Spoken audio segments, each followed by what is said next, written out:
Capítulo 19, no qual o príncipe Clusir elogia o homem que calculava. O problema dos 3 marinheiros. Beremiz descobre o segredo de uma medalha. A generosidade do Marajá de Lahore. O elogio que Beremiz fez da ciência dos hindus, recordando uma página da história da matemática, causou ótima impressão no espírito do príncipe Clusir Shah. O jovem soberano, impressionado pela dissertação, declarou que considerava o calculista um sábio completo, capaz de ensinar a álgebra de Bhaskara a 100 de brahmanes.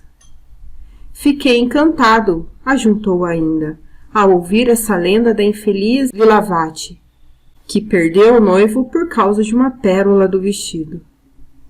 Os problemas de Bhaskara, citados pelo eloquente calculista, são realmente interessantes e apresentam nos seus enunciados esse espírito poético, que tão raro se encontra nas obras de matemática. Lamentei apenas que o ilustre matemático não tivesse feito a menor referência ao famoso problema dos 3 marinheiros, incluído em muitos livros e que se encontra até agora sem solução.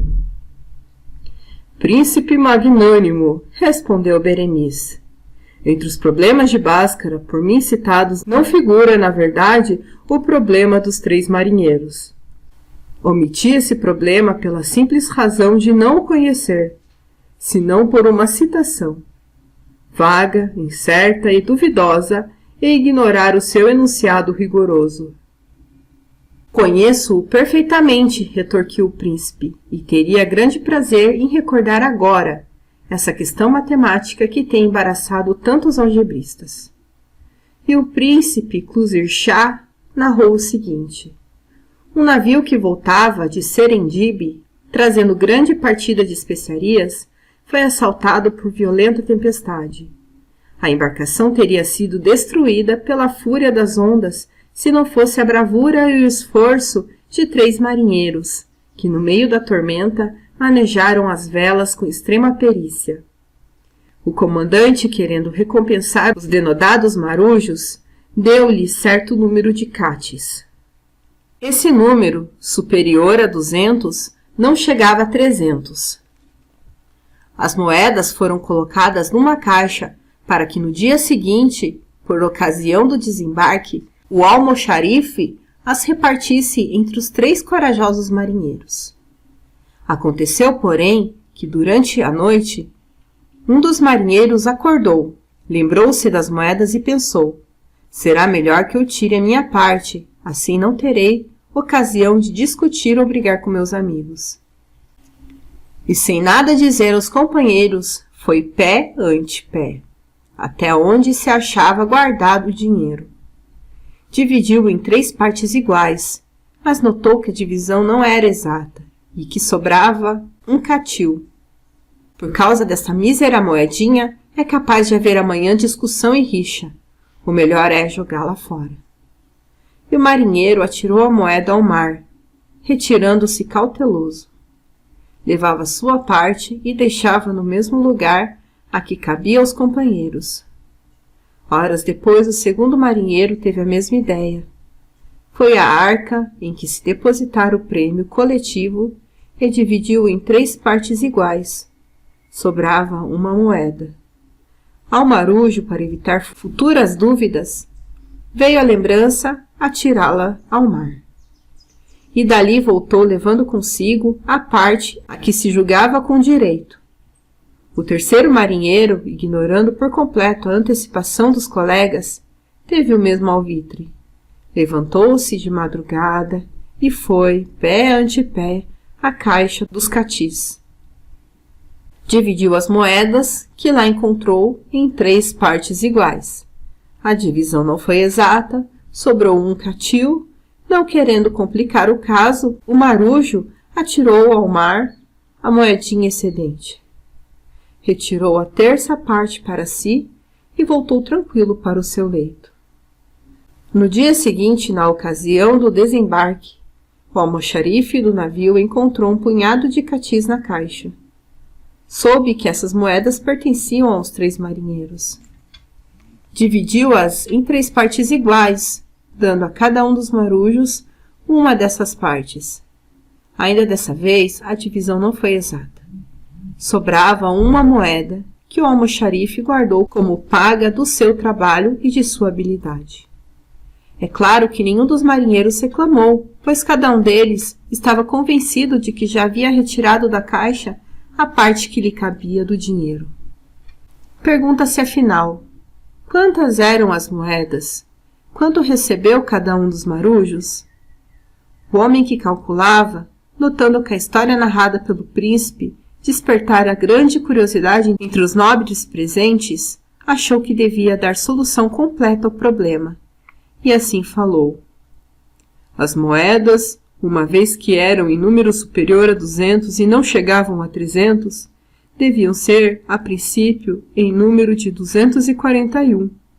O primeiro marinheiro dividiu em 3 partes iguais, jogou um catil ao mar e levou 1/3 de 240, isto é, 80 moedas, deixando 160. O segundo marinheiro encontrou, portanto, 160. Jogou uma moeda ao mar e dividiu as restantes 159 em 3 partes. Retirou 1/3 parte, 53, e deixou o resto, 106. O terceiro marinheiro encontrou na caixa 106 moedas. Dividiu esse resto em 3 partes iguais, deixando ao mar a moeda que sobrava. Retirou 1/3 parte de 105, isto é, 35 moedas, deixando um resto de 70.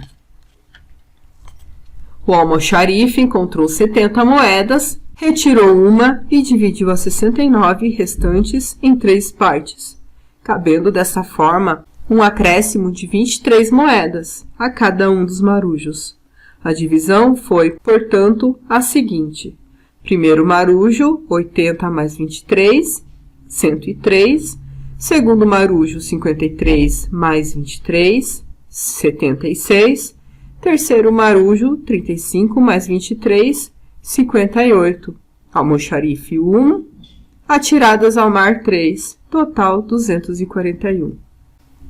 160 dividido por 3 igual a 53, quociente 1 resto.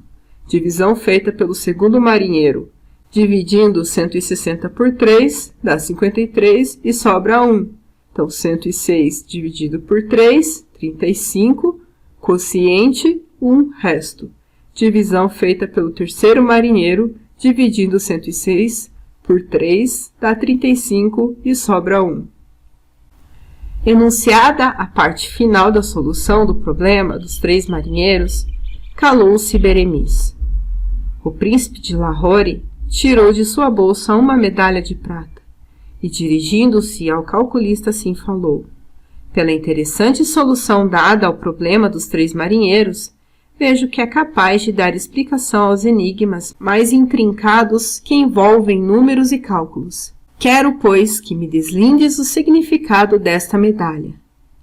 Essa peça, continuou o príncipe, segurando a medalha na ponta dos dedos, foi gravada por um artista religioso que viveu vários anos na corte de meu avô.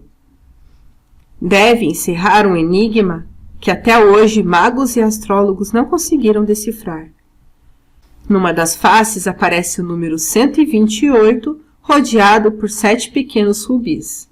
Na outra face, dividida em 4 partes, apresenta 4 números, 7, 21, 2 e 98. Nota-se que a soma desses 4 números é igual a 128. Mas qual é, na verdade, a significação dessas 4 parcelas em que foi dividido o número 128? Que relação poderá existir entre o número 7 e o número 128? Recebeu Beremiz a estranha medalha das mãos do príncipe, examinou-a em silêncio durante algum tempo e depois assim falou. Esta medalha, ó príncipe, foi gravada por um profundo conhecedor do misticismo numérico. Acreditavam os antigos no poder mágico de certos números. O 3 era divino, o 7 era o número sagrado.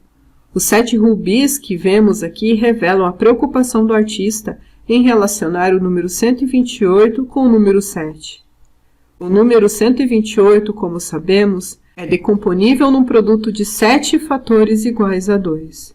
2 vezes 2 vezes 2 vezes 2 vezes 2 vezes 2 vezes 2. Esse número 128 pode ser decomposto em 4 partes, 7, 21, 2 e 98, que apresentam a seguinte propriedade. A primeira, aumentada de 7.